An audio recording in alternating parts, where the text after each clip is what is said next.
শুভ বিজয়া সবাইকে। আর কেমন কাটলো পুজো? ভালো কেটেছে তো? ভালোই কেটেছে পুজো। আর পাস্ট থেকে আমরা একটু একটু এক্সপিরিয়েন্স নিই। পুজো আমাদের কাছে এখন পাস্ট হয়ে গেছে, আর আমাদের কাছে ফিউচার এখন কি আছে? নেক্সট ইয়ার পুজো।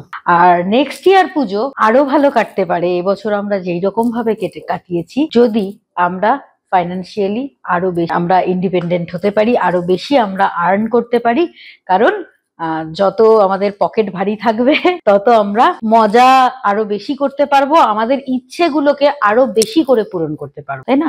আমি যদি এ মাসে 5,000 টাকা আমার জন্য একটা শাড়ি কিনে থাকি, সামনের বছর 10,000 শাড়ি কিনতে পারবো। বা কাউকে আমি 10,000 টাকার গিফট করছি, তো ওটা 20,000 করতে পারবো। বা খাওয়া দাওয়া এভরিথিং আরো এনজয় করতে পারবো যদি আমার আরো বেশি রোজগার বাড়ে। সো সামনের বছর পুজো চলে গেছে, পুজো পাস্ট হয়ে গেছে, এখন আমাদের কাছে রয়েছে কিন্তু একটাই লক্ষ্য, সামনের বছর পুজো। তো আমরা এই টার্গেট নিয়ে আবার ফিরে আসব আমাদের জগতে, আমরা ফিরে আসব আবার আমাদের world, Oriflame, business, growth, success, stage, recognition, foreign trip, এই ওয়ার্ল্ডে আমরা আবার ফিরে আসবো। আর ফিরে আসার জন্য মেন্টালি ফিরে আসাটা সবার আগে ইম্পর্টেন্ট, তারপরে ফিজিক্যাল আনন্দটাকে আমরা আরো সুন্দর করে আরো বেশি আনন্দ যাতে করতে পারি, সেই জন্য এখন টাইম হচ্ছে কাজ করা, নিজের জন্য, নিজের আনন্দের জন্য, ফ্যামিলি মেম্বারকে হ্যাপি রাখার জন্য। আর এই জন্য আবার সিরিয়াসলি আমাদের অ্যাক্টিভিটি করতে হবে, আমাদের ফোকাসড হতে হবে রিক্রুটমেন্টের ওপর, আমাদের ফোকাসড হতে হবে আমাদের টিমকে ট্রেনিং দেওয়ার জন্য, তাদেরকে মোটিভেট করা, তারা কিভাবে, তাদেরকে দিশা দেখানো যে তারা কিভাবে আর্ন করতে পারে। Because it's a team work. টিমকে আমি যত সুন্দরভাবে ট্রেন করতে পারবো, যত ভালোভাবে তাদেরকে এক্সপার্ট করতে পারবো, তত বেশি তারা বিজনেস মার্কেট থেকে আনতে পারবে। আর যত বেশি তারা বিজনেস আনতে পারবে মার্কেট থেকে, তত তারা কিন্তু তাদের সাকসেস অ্যাজ ওয়েল অ্যাজ আমাদেরও success. Okay, so that is all about from me, যে আমি এটাই বলবো আজকে থেকে মেন্টালি রেডি হও, সামনের বছর পুজোটা যাতে আরো সুন্দরভাবে কাটে, এবং সেই অনুযায়ী যেটা হয়ে গেছে, যেটা পাস্ট সেটা পাস্ট, কিন্তু সামনের পুজোকে আরো সুন্দর করার জন্য, সামনের দিনগুলোকে আরো রঙিন করে তোলার জন্য সিরিয়াসলি অ্যাক্টিভিটি করো, মেন্টালি ফিরে আসো কাজের মধ্যে, এবং পুরো টিমকে নিয়ে ধীরে ধীরে এগোনো শুরু করো। ওকে, তো আজকের দিনের জন্য আমি এর থেকে বেশি আর কিছু তোমাদের বলবো না। আমাদের সঙ্গে স্পেশাল গেস্ট আজকে আছেন Maiti sir. Over to Maiti sir. সবাইকে, আমি তো আমার এক্সপেকটেশন ছিল না যে আমাকে কিছু বলতে হবে। আসলে আমি ভেবেছিলাম গতবারের মতো এবারে একটু খাওয়া দাওয়া হবে, হুল্লোড় হবে, চলে যাবো। তো যাই হোক, ম্যাডাম বলে দিয়েছে যে আমাদের আবার পার্থিব জগতে ফিরে আসতে হবে। পুজো কেটে গেছে, সবাই এনজয় করেছি। তো আমরা বললো যে সামনের বছরে আরো যাতে পুজোটাকে এনজয় করতে পারি, তার জন্য কি চাই? সাকসেস চাই, হ্যাঁ, অ্যাচিভমেন্ট চাই, স্টেজ চাই, ফরেন ট্রিপ চাই, হ্যাঁ, গাড়ি চাই। তো এ সমস্ত চাই, এই চাই চাই চাই। তো এগুলো পেতে গেলে কি দরকার? আমরা তো কাজ করছি না, প্রত্যেকেই কাজ করছে না। এখানে কার বয়স সবচেয়ে কম? মানে এখানে আমার মনে হয় অ্যাটলিস্ট 1 বছর সবারই বয়স হবে। কত বয়স কত এখানে? আর 18+, ওই বয়সের কথা বলিনি আমি এখানে। তাও মাত্র 1 মাস। তো যাক, সবচেয়ে কম বয়স। তো বাকি সবার বয়স মোটামুটি 1 বছরের উপরে, তাই না? শুভবিজয়া সবাইকে। লিড করি আজকের দিনে দাঁড়িয়ে, আমরা চাই এর থেকে better life and lifestyle lead করতে, তাই না? সেই জন্য ম্যাডাম যেটা বলে গেছে যে আমাদের দরকার সাকসেস, আমাদের দরকার অ্যাচিভমেন্ট, আমাদের দরকার টাকা। হ্যাঁ, আরো বেটার লাইফস্টাইল লিড করার জন্য টাকার দরকার, ঠিক আছে? তো আপনারা প্রত্যেকেই কাজ করছেন, কেউ 1 মাস খুব কম বয়সে, বাকি সব তো মোটামুটি 6 মাস 1 বছর হয়েছে। তো 6 মাস 1 বছরে আমি এটা বলি যে এখানে এটা সম্ভব যে উইদিন 6 মান্থ অ্যাটলিস্ট 50-60 হাজার টাকা মাসে রোজগার করা যায়। উইদিন 6 মান্থ আমি মনে করি, যেটা আমি করেছি, হ্যাঁ, যেটার সাথে আমি করেছি, আপনারাও পারেন। উইদিন 6 মান্থ, 6 মাসে বেশি লাগে না। ঠিক আছে, আপনাদের জন্য 1 বছর লাগলো, তার বেশি লাগে না। তাহলে কি, কোথায় সমস্যাটা কোথায়? কাজ তো আপনারা করছেন, কেন আসছে না? কেন সাকসেস কোথা দিয়ে আসে জানেন? সাকসেস কিসের উপর ভিত্তি করে আসে? যে আপনার দক্ষতার উপর ভিত্তি করে আছে, যে আপনি যে কাজগুলো করছেন তার দক্ষতা কি আছে, কত নিপুণ ভাবে সেটাকে করতে পারছেন, আপনার স্কিল কি, তার উপর ডিপেন্ড করে আপনার সাকসেস নির্ভর করবে। ক্রিকেট সবাই খেলে, সচিন একজনই হয়, তাই না? বিরাট একজনই হয়। ওদের দক্ষতার জন্যই ওদেরকে আমরা নামে চিনি, তাই না? গাভাস্কার ছিল আগে, কপিল দেব ছিল। তো ওদের দক্ষতার জন্য, মানে নিপুণতার জন্যই আমরা ওদেরকে চিনি। তো আপনারও নিপুণতা ওই জায়গায় নিয়ে যেতে হবে যে আপনার প্রতিটা, মানে যেটাই মারবেন সেটাই 6 হয়ে যাবে, মানে যেটাই কাজ করছেন সেখান থেকে আপনার যাতে রেজাল্ট আসে। আর এই দক্ষতাটা কিভাবে তৈরি হয়? কোথা দিয়ে আসে? দক্ষতা আসে অভিজ্ঞতা থেকে। অভিজ্ঞতাটা হচ্ছে খুব ইম্পর্টেন্ট। যত আপনার অভিজ্ঞতা বাড়বে দক্ষতাও তত বাড়বে। আর এই অভিজ্ঞতা কোথা দিয়ে আসে? এই অভিজ্ঞতা কোথা দিয়ে আসে? অভিজ্ঞতা আসে ফেলিওর থেকে। যত আপনি ফেলিওর হবেন, আর ফেলিওর হলেন আর ফেলিওরের পর ফেলিওর হয়ে যাচ্ছেন, তাহলে কিন্তু আপনার দক্ষতা বাড়ছে না। প্রতিটা ফেলিওর জেনে রাখবেন, আপনার সাকসেসের মূল চাবিকাঠি হচ্ছে ফেলিওর।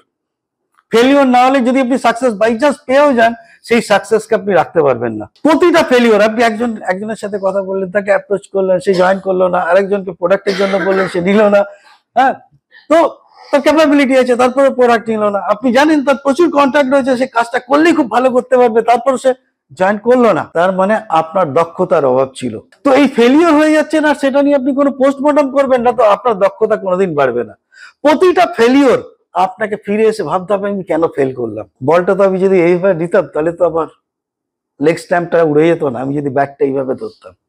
এই যে চিন্তা ভাবনা, সেগুলো কিন্তু মানুষকে দক্ষতার জায়গায় নিয়ে আসে। সেই জন্যই আমরা তাদেরকে সবাইকে চিনতে পারি। তো আমি বলবো যে প্রতিটা ফেলিওরকে আপনার পোস্টমর্টম করতে হবে, ভুলে গেলে চলবে না। রাত্রে এসে ভাবুন আপনি কেন আপনি ফেলিওর হলেন। তো এটা যখন পোস্টমর্টম করে বুঝতে পারবেন, আপনি যখন নিজের ভুলটা নিজে ধরতে পারবেন, আপনার ভুল যদি আপনার সিনিয়ররা কেউ ধরিয়ে দেয়, আপনি কিন্তু বুঝতে পারবেন না এবং আপনি মানবেনও না অনেক সময়। আপনি যখন পোস্টমর্টম করে নিজের ভুলটা নিজে ধরতে পারবেন, তখনই জেনে রাখবেন আপনার অ্যাকশন চেঞ্জ হয়ে যাবে, আপনার দক্ষতা অনেক বেড়ে যাবে। এবার হচ্ছে ফেলিওর আপনি কখন হবেন? এমনি তো ফেলিওর হবেন না।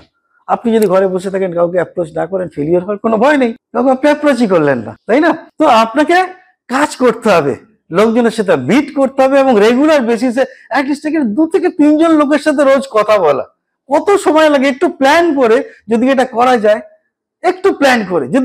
আমি বলি যে মাসে 90 জনের সাথে, দরকার নেই 90 জন, 50 জনের সাথে আমরা কথা বলতে পারি, 50টা নতুন লোকের সাথে। আরে আপনার 50টা নতুন লোক নেই, শেষ হয়ে গেছে, আপনার টিম মেম্বারদের রয়েছে, তাদের লোকের কাছে যান। তো রেগুলার আপনাকে অ্যাকশন করতে হবে। অ্যাকশন না করলে আপনার ফেলিওর আসবে না। ফেলিওর না আসলে আপনি পোস্টমর্টম করতে পারবেন না। পোস্টমর্টম না করলে আপনার দক্ষতা বাড়বে না। দক্ষতা না বাড়লে আপনার অ্যাচিভমেন্ট আসবে না। তো আপনাকে অ্যাকশন করতে হবে, কাজ করতে হবে, বেরোতে হবে, তাই না? রেগুলার বেসিস আপনাকে লোকজনের সাথে কথা বলতে হবে, তবেই আপনি এখানে সাকসেস পাবেন।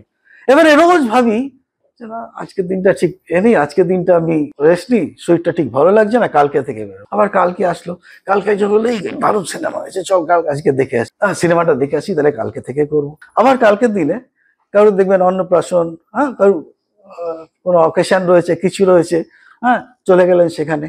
তারপরের দিন আরেকটা অকেশন। তো এই রেগুলার দেখবেন কাল করতে করতে প্রোক্রাস্টিনেশন কি রেগুলার পিছিয়ে যাচ্ছে। আর এটা দেখবেন প্রত্যেকের মধ্যেই হয়, বেশিরভাগ ম্যাক্সিমাম লোকের ক্ষেত্রে। এবং এটা যদি না হতো, তাহলে এই যে 2টোর মিটিং ছিল, আমি 3টে আসলাম, আর তারপরে তো আপনারা এসছেন অনেকে, তাই না? এটা কেন হয়? বিলিভ মি, এই যে 2টো মিটিং আজকে আমি 3টে আসলাম, কেন আসলাম? আমার তো হয়নি এরকম কোনোদিন। আমি যখন কাজ শুরু করেছি, পায়েল রাজ অনেক পুরনো জানে, শ্বেতাবাবু জানে, যে এই আমার এরকম প্রবাদ ছিল, মানে আমার টিমে, যে মাইতি স্যারের সাথে অ্যাপয়েন্টমেন্ট করে নিজের ঘড়িটা মিলিয়ে নেওয়া যায়। অর্থাৎ আমি যদি 5 মিনিট পরে যাই, তার মানে ঘড়ি 5 মিনিট লেট ছিল। লোকে এরকম, আমার পাংচুয়ালিটি এরকম ছিল। সারা কলকাতায় আমি স্কুটার নিয়ে দৌড়ে বেড়াতাম, জ্যাম ট্যামের তো ব্যাপার ছিল না, আমার স্কুটার পাশ দিয়ে বের করে নিতাম, ঠিক টাইমে আমি পৌঁছে যেতাম। আর যদি কোনো জায়গায় আগে পৌঁছে যেতাম, তো আমি ওই দোকানে দাঁড়িয়ে একটু চাটা খেয়ে, ঠিক টাইম হবে, ঠিক সেই টাইমে গিয়ে পৌঁছাতাম। এটা আমার একদম নেশা ছিল। এবং 2.5 বছর আমার কোনো জায়গায় কোনো লেট নেই। আর ওই 2.5 বছরের মধ্যেই আমার এটা রেকর্ড হয়ে গেছিল যে মাইতিসের সাথে অ্যাপয়েন্টমেন্ট করে ঘড়ি মিলিয়ে নেওয়া যায়। তো আমার কেন লেট হলো আজকে? কারণ মানে আমার আজকের দিনে দাঁড়িয়ে ওই খিদেটা নেই যে আমার টাকার দরকার। আজকের দিনে দাঁড়িয়ে আমি বিন্দাস আছি, যা পাচ্ছি, যা কাজ করেছি তার এগেইনস্টে যা পাচ্ছি, এখনো পর্যন্ত বিন্দাস রয়েছি। আপনার একটু আগেই বলছেন আপনি থাকেন কলকাতায়, ঠিক আছে, আমি এরকম ঘুরে বেড়াই, এটা আমার ভালো লাগে। তো এটা আমার ড্রিম ছিল যে অ্যাটলিস্ট 50 বছর বয়সে আমি তারপর থেকে বিন্দাস লাইফ লিড করবো। তো আজকে বিন্দাস লাইফ লিড করছি। তো এটা আপনারাও যাতে পান, কিচ্ছু না, 5 বছর এখানে খেটে করে নিন, আপনি আমার মতো লাইফস্টাইল লিড করতে পারবেন। আপনারাও 5 বছর, জাস্ট 5 বছর, তারপরে যা পাবেন। কারণ আপনি যাদের রোজগার 50,000 60,000 করে দিয়েছেন, তারা তো আর ওই কাজটা ছাড়বে না। তারা তো 50-60,000 টাকা রোজগার রাখার জন্য তারা তো ছুটবে। সুতরাং আপনার রয়্যালিটি আসতেই থাকবে, বিলিভ মি। তো অ্যাকশন আপনাকে করতে হবে। যে আর অ্যাকশন করার জন্য কি দরকার? তাহলে একটু আগে বললাম আমি কেন লেটে এসেছি, কারণ আমার খিদে নেই। আসবো, করবো, এই করতে করতে এই দেরি হয়ে গেছে, তো তার উপরে রেডি হয়ে চলে আসলাম। এবং আপনাদের মধ্যে অনেকেই যাদের খিদে থাকে তারা আগে চলে আসে, ঠিক টাইমে চলে আসে, ঠিক টাইমে প্রেজেন্টেশন করতে যায়, আর যাদের খিদে নেই তারা লেটে আসে। তাহলে দেখুন, খিদে না থাকলে আপনি দুনিয়ার সবচেয়ে ভালো কুক শেফ তাদেরকে দিয়ে যদি আপনি রান্না করেন, রান্না করে পরিবেশন করে, যে আপনার ভালো লাগবে না খেতে, তাদের রান্না আপনার কাছে খারাপ লাগবে, তাই না? তো খিদেটা হচ্ছে খুব ইম্পর্টেন্ট। তো খিদে নেই বলেই যে আপনার ওই ভালো গাড়ির খিদে নেই, আপনার অ্যাচিভমেন্টের খিদে নেই, আপনার সাকসেসের খিদে নেই, আপনার স্টেজের খিদে নেই, আপনার ফরেন ট্রিপের খিদে নেই, তো আপনি ওই যেরকম চলতে হয় সেরকমই চলবেন। তো খিদেটা খুব ইম্পর্টেন্ট লাইফে। আমার খিদে ছিল, আমার ডিসস্যাটিসফ্যাকশন ছিল, এটা আপনাদের মতো নয়। আর ওটা খুব কঠিন ভাবে ডিসস্যাটিসফ্যাকশন ছিল যে সরকারি চাকরি একটা মানুষকে কি দিতে পারে লাইফের শেষে, কি দিতে পারে? কিছু পেনশন, আমিও পেনশন পাই অবশ্য, 15 বছর চাকরি করেছি। সরকারি চাকরিতে একটা পেনশন, একটা হয়তো গাড়ি হতে পারে, কিছু রিটায়ারের পরে কিছু টাকা পয়সা, এগুলো পাওয়া যেতে পারে।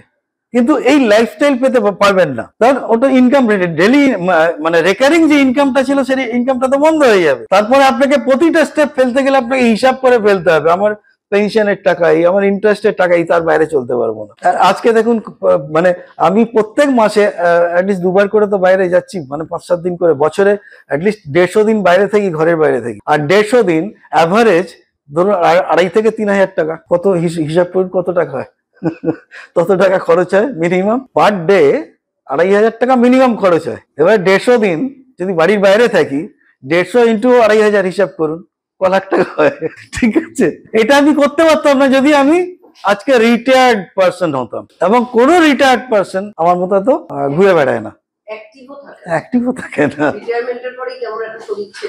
রাইট? ঠিক আছে, তো এবার হচ্ছে খিদে বাড়াবেন কি করে? খিদে না বাড়লে তো আপনি মুভমেন্ট করবেন না, মুভমেন্ট না করলে আপনার ফেলিওর হবে না, ফেলিওর না হলে আপনি পোস্টমর্টম করার জায়গা আসছে না, পোস্টমর্টম না করলে আপনার স্কিল ডেভেলপ হবে না, আর স্কিল ডেভেলপ না হলে আপনার কাজের রেজাল্ট আসবে না, সাকসেস আসবে না। ঠিক আছে, তো এবার হচ্ছে খিদে বাড়াবেন কি করে? খিদে বাড়ানোর জন্য যেটা দরকার সেটা হচ্ছে, যদি ফিলিংস গুলো না নিয়ে আসতে পারেন তাহলে আপনার খিদে বাড়বে না। যে আপনার কি ভালো লাগছে, মানে কেন আপনি অরিফ্লেমে জয়েন করেছেন, জাস্ট সেই ছবিটা মনে মনে আঁকুন। আর যদি সেই ছবিটা মার্কেটে পাওয়া যায়, কিনতে পাওয়া যায়, যেমন যদি ধরেন আপনার গাড়ির ছবি থাকে, হ্যাঁ, যে গাড়ি আপনি চান যে একটা সিডান গাড়ি আপনি চড়ে বেড়াবেন, ঠিক আছে, নিজে ড্রাইভ করবেন, যেমন ম্যাডাম ড্রাইভ করে গাড়ি, আমিও ড্রাইভ করে কত দূরে দূরে ঘুরে আসি।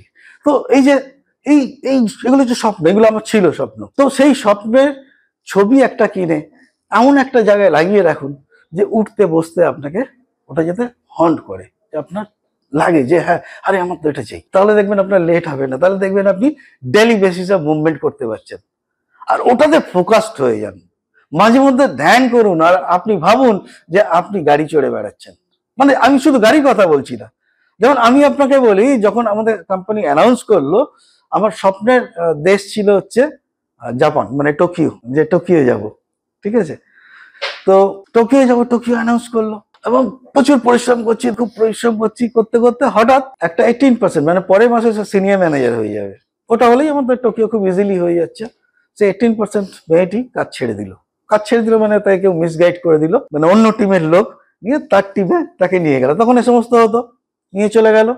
এবারে কি করবো, একদম জিরো, আমার কাউকে ধরতে গেলে জিরো থেকে শুরু করতে হবে। আমরা 5 মাসের মধ্যে আবার একটা সিনিয়র ম্যানেজার বের করে দিলাম, উইদিন 5 মান্থ। 6 মাস লাগে না আপনার, 6 মাস, আমরা এর আগে বলছিলাম 6 মাস, 5 মাসে সিনিয়র ম্যানেজার বের করে দিলাম।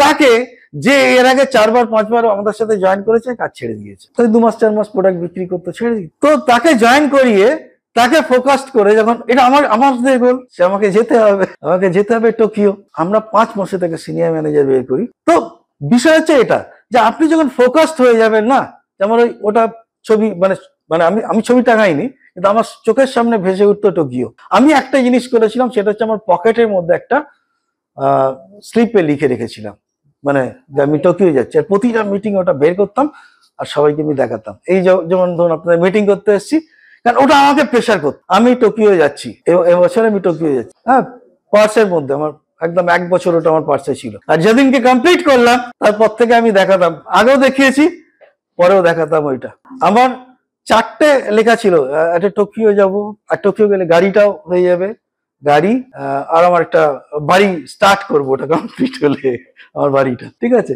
আমার আর একটা কি লিখেছিলাম, 3টা তো আমার ড্রিম ফুলফিল হয়ে গেছে উইদিন 1 ইয়ার।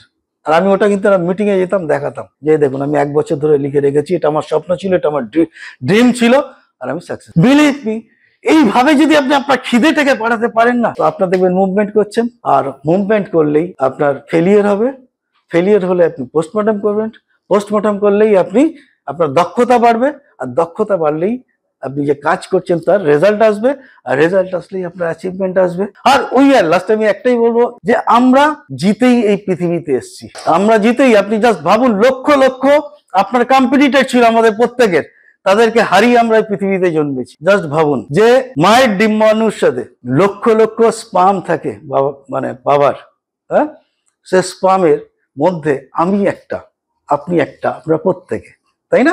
সেই লড়াইয়েতে লক্ষ লক্ষ আপনার কম্পিউটারের সাথে লড়াই করে যদি আপনি ভূমিষ্ঠ হতে পারেন এই পৃথিবীতে, তাহলে আপনি কেন জিতবেন না?